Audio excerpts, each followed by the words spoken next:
ሃይ ሌጀንድ እንግሊሽ ሂር። እስቲ በ30 ቀን ውስጥ አንድ ላይ ሆነን እንግሊዘኛችሁን ከፍ ወይም እናሻሽለው። ዛሬ ቀን 1 ነው። አብረን እንቆይ።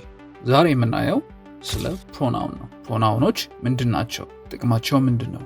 እና መቼ ነው የምንጠቀማቸው የሚለውን አብረን እናያለን ማለት ነው። ፕሮናውኖች ናውንን ወይም ስምን ተክተው መጠሪያን ተክተው የሚገቡ ቃላት ናቸው። ለምሳሌ ይሄንኛውን ኤግዛምፕል እንመልከት። Sarah is my friend. She is kind. She loves coffee. So በዚህ ሴንቴንስ ላይ ስሙ ማን ነው?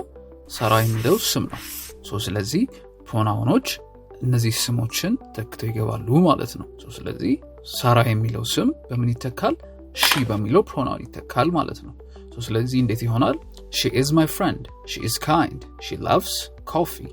She loves coffee ይሆናል ማለት ነው። የተለያዩ ፕሮናውኖች አሉ። ዛሬ የምናየው ሳብጀክት ፕሮናውኖች ነው ማለት ነው። በሴንቴንስ መጀመሪያ ላይ ሆነው ድርጊት ፈጻሚውን የሚያሳዩንም ፕሮናውኖች እናያለን። ከነዚህ ሳብጀክት ፕሮናውኖች ውስጥ አይ፣ ዩ፣ ሂ፣ ሺ፣ ኢት፣ ዊ፣ ዘይ የሚባሉትን ፕሮናውኖች እናያለን። አይ ማለት እኔ ማለት ነው። ዩ ማለት አንተ ወይም አንቺ ማለት ነው። ሂ ማለት እሱ ማለት ነው። ሺ እሷ፣ ኢት ለእንስሳት ወይም ለእቃዎች ነው የምንጠቀመው። ዊ ሲሆን እኛ ማለት ነው።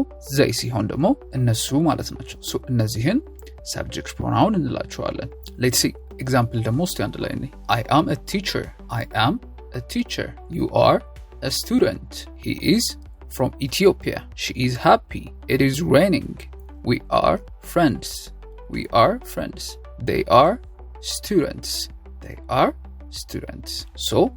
እናንተ ደግሞ እነዚህ ሴንቴንሶች ላይ ያሉትን ናውኖች እስቲ በፕሮናውን ቀይሩልኝ። Sarah is kind. Abdi is tall. My friends are funny. You and I are students.